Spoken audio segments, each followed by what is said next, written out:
Welcome to the Tilted Halo. This is a new podcast, and it's for anybody who's a woman in ministry. You might be a pastor like myself, a bishop, a priest, a rabbi, music minister, elder, children's minister, whatever your title is.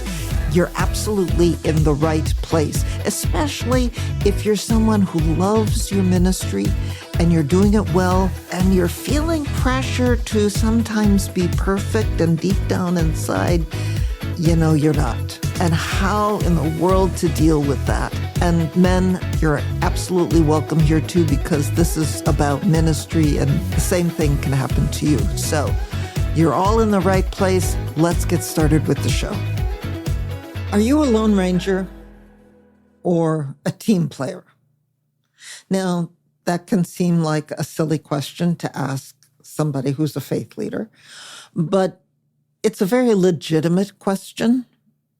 And the reason is that I've experienced a lot of faith leaders, pastors, priests, rabbis who like to be basically kind of the Lone Ranger, so to speak. You know, when I was growing up, there was a TV show called The Lone Ranger, and it was about a Texas Ranger who had survived an ambush at one time or another and became a masked man who, in those days, was a very flimsy little mask, but who tried to rectify the wrongs that had been done and became the champion of all who were oppressed or the ones who didn't have a chance, so to speak. And he would ride around on his white horse and correct all of those wrongs. Well, there are times where I've seen way too many faith leaders who, because they feel they have to be in charge, they have to do everything, they are the ones who know what to do and how to do it and to have the right answers, so they become the ones in charge of everything and responsible for everything and getting it all done. It's exhausting. It's exhausting. And it's not a way to build a team. It's not really a way to help a congregation of any kind grow and develop a whole cadre of leaders within that congregation who can pitch in and take care of a lot of the things.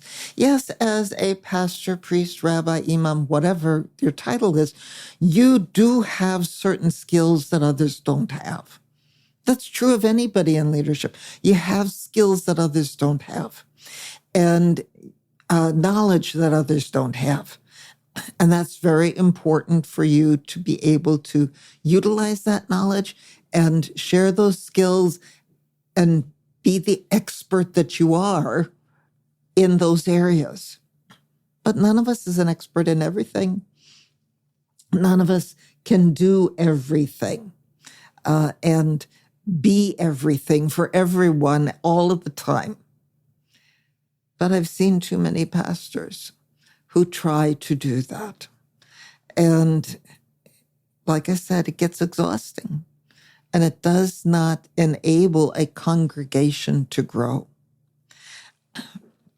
The first parish that I was part of was two small rural congregations.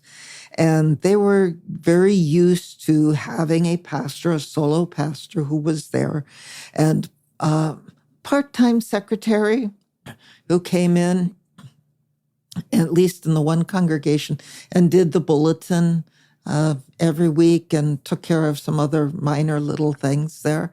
And volunteer who played the organ or the piano. I think each place there was a small payment for doing that.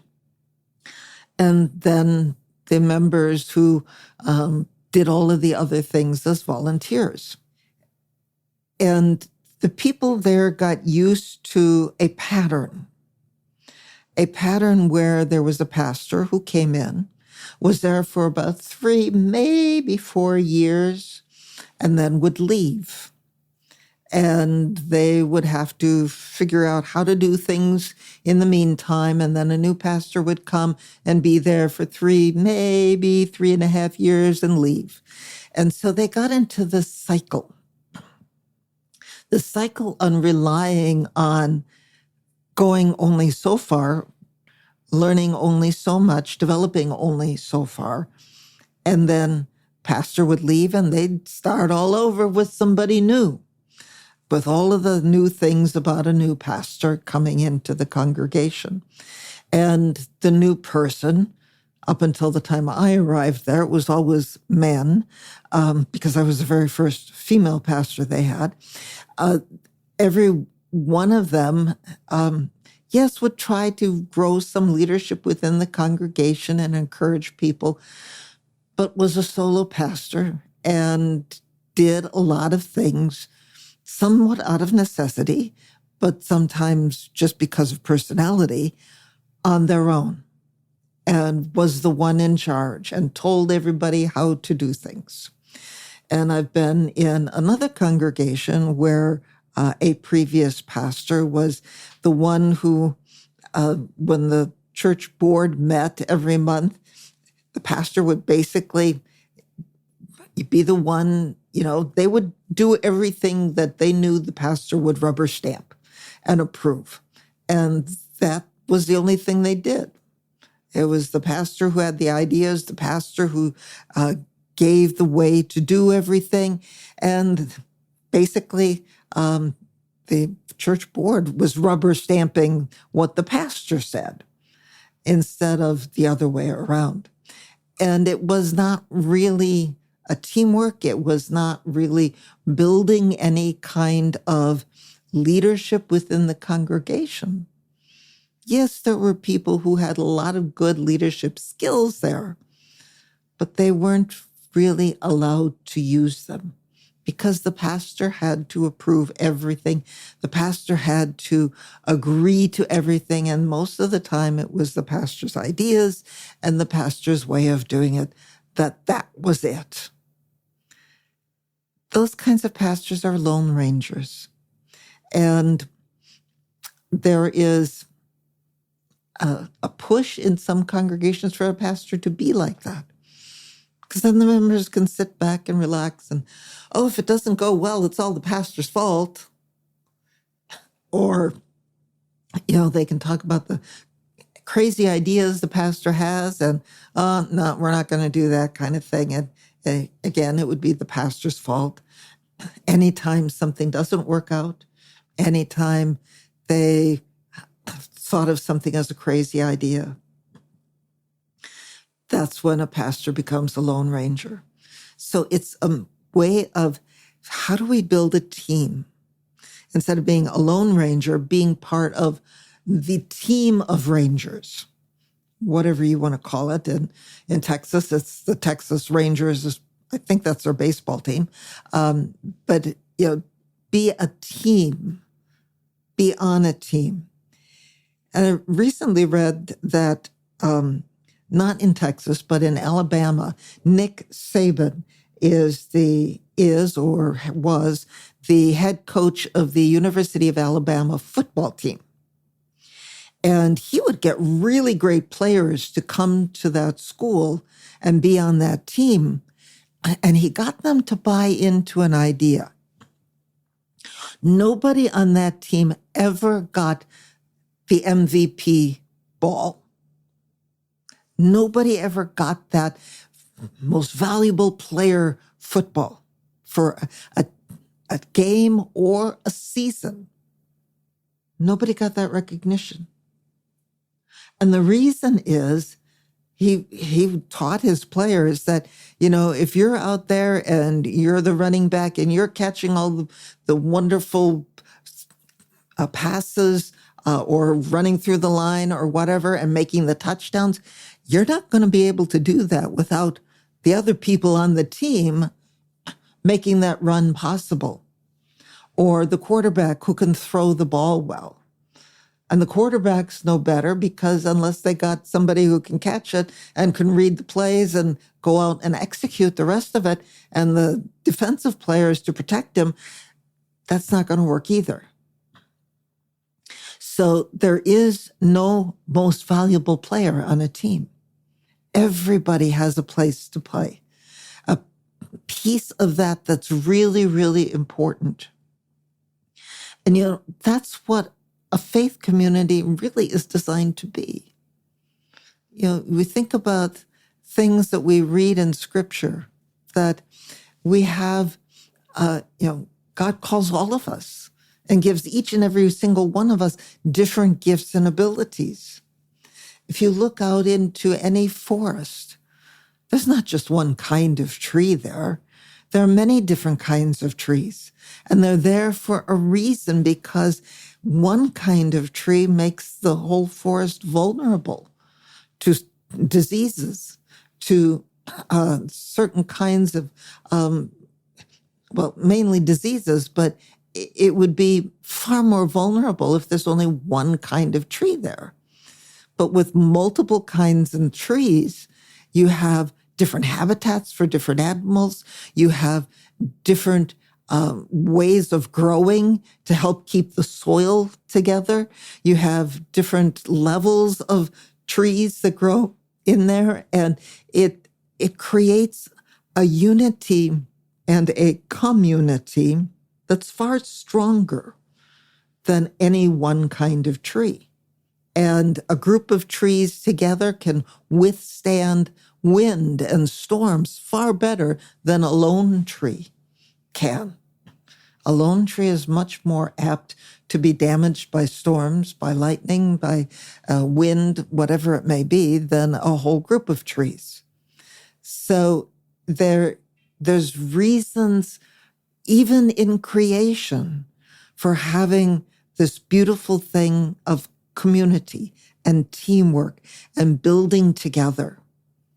And that's what we're called to do as faith leaders, to grow a team. Yeah, we have a place to play on that team, but it's not all about us. It's all about everybody together. And part of our challenge is to find the abilities and possibilities within each and every single one of the people in that community. And sometimes it means we have to invite them to come, to play, to share their gifts is a way that highlights those gifts, that adds to the community. And it's more than just putting dollars into the coffer. That's important, but it takes far more than that to have a faith community, to be able to share God's love, not only amongst the members who are there, but to share it out way beyond into the broader community, and to do that in a wonderful, beautiful way. So, as you think about how do you best function? Is it as a solo person? Do you like to do everything yourself so that it gets done right? I know I've been there, and I've thought that, and I've said, if I wait for other people, they may not get it done the way I want or in the same time frame that I want, so I'll just go and do it myself. Every time I've done that, I've been the Lone Ranger, and it has not been the most helpful, because there are people in every single one of our faith communities. Sometimes we may have to teach them some things, help them along the way, but we're growing many, many other gifts in the community when we do that, when we spread the goodness and the possibilities around in and amongst everybody who's there. That's the beauty of a team. And we all know what it feels like when you watch a sports team that's really working together, whether it be a team of runners in a race, whether it be a football team or a baseball team. We all know what it's like when they work together as a good, well-functioning team. And we all know what it's like when we see one that it's not working right. It's not working well, that people aren't doing the things they're supposed to be doing, that they're relying too heavily on one player. And what happens if that one player gets injured or gets sick? Then you got a problem. It's hard for anybody else and the rest of them to scramble them and to step up to the plate to take on the other person's responsibilities, to be groomed to take over all of what that other person was doing. Instead of waiting and, keeping all of that goodness in one place, spread it around, share it. Share all of the good things that are there, all of the possibilities within that faith community. In theater, there's always somebody called an understudy for any of the major roles, as far as who is there and what they're doing and all of those kinds of things. And that understudy always has to be ready. And the primary actor or actress has to be willing to let that understudy go on stage when maybe they're not at their best anymore. Or, they just need a day off. We all need that. We need the people who can step up to the plate, not only for us, but also with us, so that it's a whole team, a whole cast together, which is what makes the play, which is what accomplishes the task.